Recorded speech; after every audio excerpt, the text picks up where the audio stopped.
I'm a general practitioner out in the suburbs of Dublin, and we do a lot of that, but that's not what I want to talk to you about at all. I want to talk to you about something a little bit different, and that's probably why Brian asked me to be here. I was talking to Dave earlier, and I was just saying I found his talk very interesting because I've studied a lot of the stuff he does, and we have implemented a lot of the stuff he talked about this morning. So it probably wasn't what I came to talk to you about, but it is what I'm going to talk to you about, as in how do you translate the types of things Dave and others were talking about this morning into practice. So we were getting through this recession fairly nicely. Small practice out in the suburbs, we were doing pretty well. We had a major blip last year, which some of you will be aware of, or maybe all of you are aware of, that knocked us back a bit, but we continued to focus on the things that we were doing well, and they have continued to help us get through and continue our business. So what do? Our focus, we have a strategic plan in place that took us a number of years. We've a mission statement, not unlike the last speaker. Ours is probably a little bit simpler. Our clients they're older people. They live in the Walkinstown area. Eamon Keenan would be very familiar with them because Eamon practices close to me. We have a lot of younger clients who are buying property. We have a lot of personal injury litigation. Once upon a time, we had commercial work. So how did we get through the recession? Well, what we did is we focused on our clients' needs. Now, David Rose said there aren't any new areas out there, and I say to that, bullshit. In 2007, beginning of 2008, we decided to go after one. Keyhouse was our resource to do it. We decided that with the introduction of the HSC fair deal for people going to nursing homes, we realised there's a potential market for enduring powers of attorney if you have older clients. So we went back to our database of all our wills, and we've been making wills in Walkinstown for over 32 years, so we have a lot of wills. So we wrote out to all our wills clients, asked them did they want to update the wills. We sent them a brochure on enduring powers of attorney and invited them in. Some of the clients bought into it immediately, some took a bit of a while, and in fact, I was telling Dave, I had one man, and some of this marketing can be slow burn. I had one man who I offered to do it last year, and he said no, he wasn't interested, and his son rang yesterday asking could he see me this evening or tomorrow morning, that whatever that thing was about losing your memory, could we talk about it. That has been a very good source of business for us. For those of you who are looking for another source that we're about to work on, I've heard a lot of negative reports about it.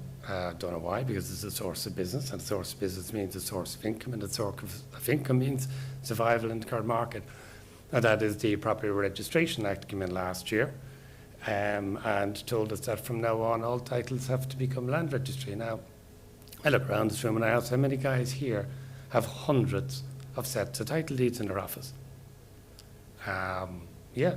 So first thing you should be doing is writing out to all those clients, telling them you can't hold their deeds anymore, and giving them an option as to what you can do for them that will turn their title into a land registry title, and they will worry if they lose it. Is that a worry to clients? I can tell you it's a huge worry to clients, because I constantly ask my clients what worries them. Clients come in to make wills, where are your title deeds? They're at home. Will you take them? No, I can't take them anymore. I don't have room. The bank won't take them.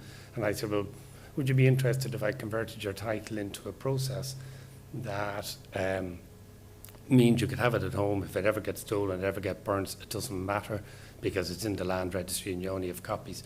Clients immediately buy into it. They think, my God, I have a problem. You're going to solve it. How much is it going to cost me? Can we do a deal on it? And away we go. These are the ways we are working in Walkinstown.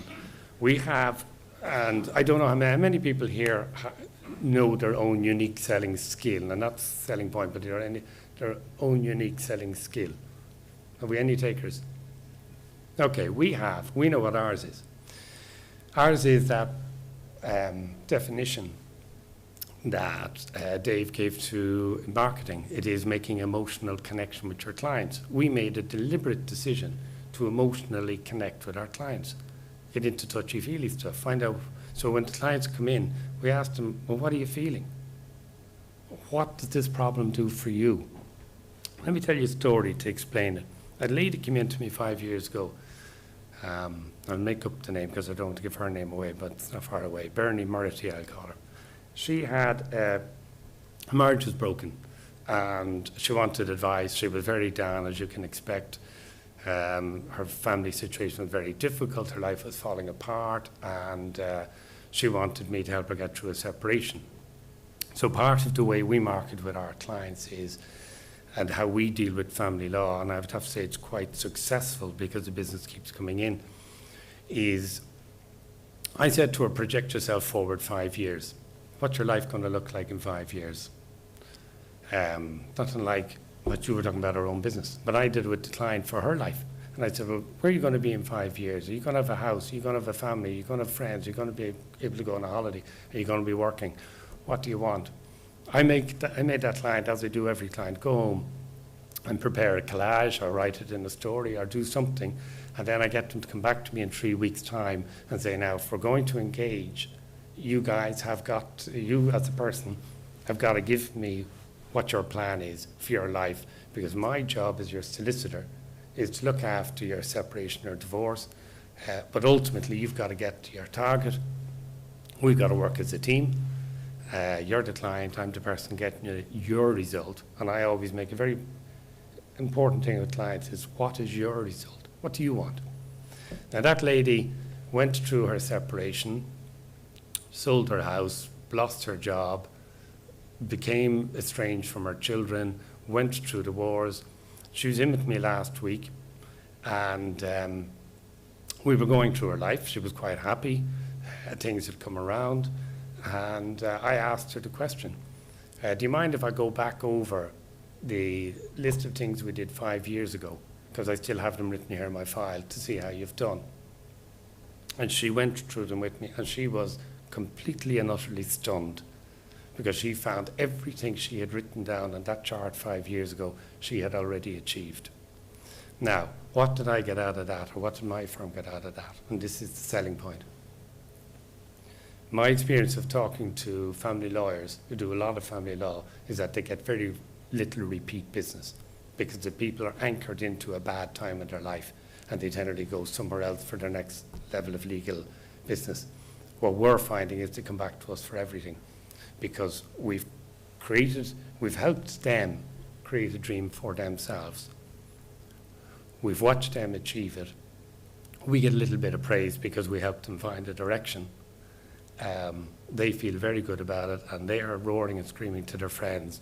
Now, if you don't believe me, yesterday morning in the Post, by the way, we do a client survey of every client. As soon as the file is finished, we send out a one-page questionnaire. Now, this is an important thing for you guys and girls here, is don't you get involved in this, because we don't like doing this sort of stuff, do we, as solicitors? So don't get involved in it. What you do is you give it to your secretary or give it to your receptionist or somebody else and say, that client's gone when you send out the survey. Now, here's the letter we got back. And this is, anybody wants it, I've copies here just to show it's real. Dated, came in yesterday, date stamp 26th of September, addressed to Garrett Bourke. And it's, Dear Garrett, John, Alice and Maria, just a very quick note from myself and Rita to thank you for the wonderful service, friendliness and professionalism throughout the duration of our RTA claim. It was a pleasure dealing with each of you, and your services was second to none. We should be recommending your service to anyone who will be seeking a solicitor in the future.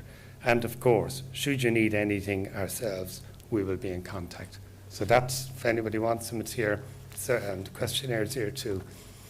What I'm really doing is I'm just telling you stories about what we're doing, how we're surviving the recession. We have a clear strategy of where we're going to be in 5 years. It's all really simple stuff. It's taking what Dave and the other speakers have and just translating it, sitting down, getting a team of you and sitting down and trying to make sense of it. It's actually an enjoyable journey.